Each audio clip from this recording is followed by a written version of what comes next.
Rajkot TRP game zone અગ્નિકાંડને લઈને કોંગ્રેસના લાલજી દેસાઈનું નિવેદન. સરકાર ન્યાયિક પ્રક્રિયા જાણી જોઈને ડીલે કરી રહ્યા છે.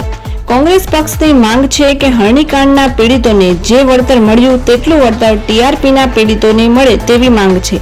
જેલમાં સાગઠિયાનું મોઢું બંધ કરવાનો પ્રયાસ કરાયો છે. મીડિયા જગતનું હંમેશા હું ઉદાહરણ આપતો હોઉં છું કે ક્યાંક કશેક અમે કાચા પડીએ તો તમે અમને બળ પૂરું પાડીને અમને પણ જગાડવાનું કામ કરો છો. અને રાજકોટનું મીડિયા હંમેશા જનતાના મુદ્દાઓને ઉઠાવવા માટે મોખર રહ્યું છે. થોડા દિવસ પહેલા ભાઈ જિગ્નેશભાઈને હું દિલ્હીમાં એક પ્રેસ કરી કે કઈ રીતે મીડિયાના અવાજને દબાવી દેવાનું સતત ગુજરાતમાં એક ષડયંત્ર ચાલી રહ્યું છે.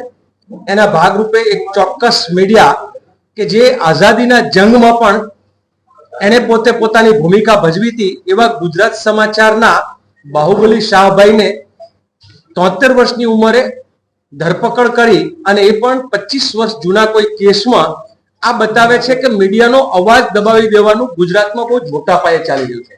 એવી સ્થિતિમાં તમે લોકો તમારો જ્યારે અવાજ જનતા માટે ઉઠાવો છો એટલે સૌપ્રથમ તમારા માટે મને પોતાને અનહદ લાગણી પ્રેમ કે તમારા જેવા મીડિયાના મિત્રો જે છે એ દબાયેલો કચડાયેલો અવાજ જે છે એ તમે ઉઠાવશો એની મને ખાતરી છે.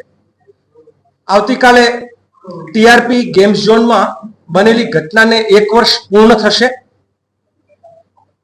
આ એક બાજુ સંવેદનશીલ મૃદુ આવા બધા શબ્દોનો ઉપયોગ કરીને જે શાસકો સત્તાના સિંહાસને બેઠેલા છે એ કેટલા અસંવેદનશીલ અને કેવા મર્દાલ છે એનો ઉત્તમ નમૂનો જે છે એ ટીઆરપી ગેમ્સ ઝોન પછીના 1 વર્ષની સરકાર દ્વારા લેવાયેલા એક્શનમાંથી દેખાય છે. લડીએ છીએ તો ક્યાંક ન્યાય મળે પણ છે. વડોદરા હરણીકાંડ જે બન્યો એમાં 31 લાખ સુધીના વળતર જે છે એ ચૂકવવા માટે એ લોકો મજબૂર થવું પડ્યું છે. મોરબી હોનારત જે બ્રિજ કાંડ બન્યો એમાં 21 લાખ સુધીનું વળતર ચૂકવવા માટે એ લોકો મજબૂર થયા છે. હજુ ટીઆરપી ગેમ્સ ઝોનમાં કોઈ પણ પ્રકારે સરકારે મગનું નામ મરી નથી પાડ્યું ત્યારે કોંગ્રેસ પાર્ટી તરીકે વિપક્ષ તરીકે અમે અમારો ધર્મ નિભાવીએ છીએ અને પરિવારોની સાથે સતત એક સંવેદનાપૂર્ણ એમની આ લડાઈમાં અમે સાથીદાર છીએ. કોઈક લોકો એમ પૂછે છે આજકાલ કે પરિવારના સભ્યો કેમ સામે નથી આવતા, કેમ પરિવારના સભ્યો જે છે, જો કે આ ટીઆરપી ગેમ્સ ઝોનના પરિવારો આજે પણ આક્રમક રીતે જે લડવાના છે લડી રહ્યા છે, પણ મોટાભાગના પરિવારો બહાર આવતા ડરે છે. અને એનું એક કારણ જે છે કે હરણીકાંડમાં જે મહિલાએ પોતાને થયેલા પરિવારને થયેલા અન્યાયની વાત મુખ્યમંત્રી સામે ઉઠાવી ત્યારે રાજ્યના મુખ્યમંત્રી પોતે પણ એમ કે તમે કોઈ એજન્ડા સાથે આવ્યા છો.